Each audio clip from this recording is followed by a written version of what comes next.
It's always important to be appreciative of colleagues who offer help whenever you need it, but you also have to be mindful of other colleagues who have different intentions. These are colleagues, and you know them. A lot of them are like this, who tend to dip their noses into everything that you do. They nitpick on every slide that you make. They criticize your work.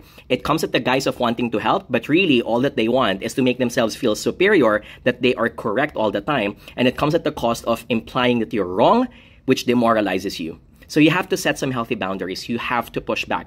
Whenever the situation happens, I'd say something like, Sheila, thank you for this tip. I'll consider your help. If I need further assistance, I will let you know. Or I'd say something like, Michael, thank you for that idea, but I think I got this. I'll prefer to do an alternative route instead. So setting healthy boundaries isn't about not wanting to socialize with others. It's about creating your own space so you can stimulate your own autonomy and creativity.